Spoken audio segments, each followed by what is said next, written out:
আউযু বিল্লাহি মিনাশ শাইতানির রাজিম। বিসমিল্লাহির রহমানির রহিম। আসসালামু আলাইকুম ওয়া রাহমাতুল্লাহি ওয়া বারাকাতুহু। সকল ফেসবুক বন্ধুদের শুভেচ্ছা ও অভিনন্দন। আজকে আপনাদের সাথে একটি কথা শেয়ার করব। 2019 সালের করোনা ভাইরাস চলাকালীন ওই সময়ের একটি কথাটি হলো 2019 সালে করোনা ভাইরাস শুরু হওয়ার পর থেকে দেশ বিদেশে বিভিন্ন লোকেরা বিভিন্নভাবে যে লকডাউনে পড়ে অনেক সমস্যায় ছিলেন। ওই সময়ে ইন্ডিয়া ব্যাঙ্গালোর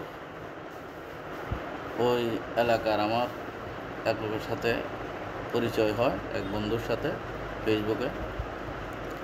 তারপরে উনি খুব ভালো মানুষ এবং খুব সুশিক্ষিত এবং ভালো মানুষ। বর্তমানে কী অবস্থা আছে জানি না। উনি ডাক্তারি লাইনে লেখাপড়া করতেছেন।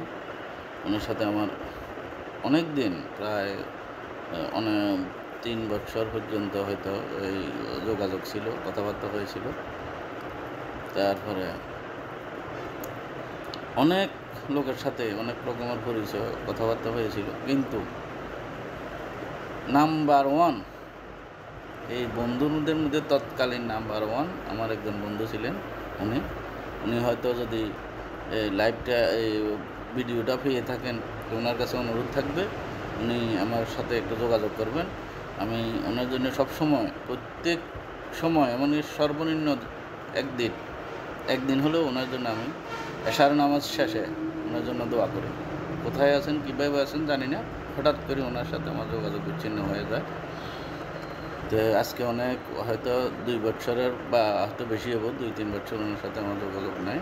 তো ওনার আজকে জন্মদিন, এই জন্যে জন্মদিনের উসিলায় ওনার কথা মনে পড়েছে। এমনিতে সবসময় তো অবশ্যই মনে থাকে, যেহেতু ওনার জন্য দোয়া করি। আজকে ওনার জন্মদিনের কথা শুনে অনেক কথা মনে পড়ছে, ওনার সাথে অনেক কথাবার্তা হয়েছে। আমি একটি কথাই বলবো, যদি অনলাইনে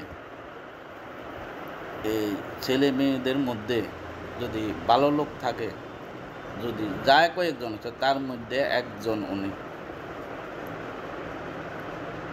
অনেক বিপদে, অনেক সমস্যায় ছিলেন। আমি জানি ওনার পারিবারিক, ব্যক্তিগত, বিস্তারিত। উনি যদি আমার সাথে কথাগুলো সত্য বলে থাকেন, আমি সব কিছুই জানি ওনার পারিবারিক কথা। আমি ওনাকে অনেক অনুরোধ করেছি তৎকালীনে।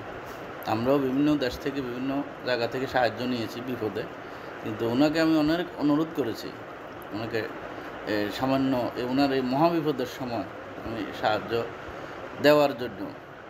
উনি কোনো রকমে সাহায্য নিতে রাজি নয়, এমনকি নেননিও। অনেক রিকোয়েস্ট করেছি, কিন্তু নেননি। অনেক বিপদে ছিলেন। বর্তমানে কোথায় আছেন, কীভাবে আছেন জানি না। তবে অনুরোধ থাকবে আপনি অবশ্যই জানেন, নাম বলবো না। আপনি যেহেতু আমার অন্তরের মধ্যে গেঁথে আছেন, আমি আপনার জন্য সব সময় প্রত্যেক দিন অন্তত এশার নামাজ পড়ে আপনার জন্য দোয়া করি। যদি আপনার কী ধরনের বন্ধুত্ব আপনি সেটা বুঝে নেবেন, আর সেই দৃষ্টিকোণ চিন্তা ভাবনা করে আপনি আমার সাথে অন্তত একবার হলেও যোগাযোগ করবেন, আমার অনুরোধ রইল। সবার কাছে শুভেচ্ছা, সালাম রইল। আল্লাহ হাফেজ। আসসালামু আলাইকুম রহমতুল্লাহ।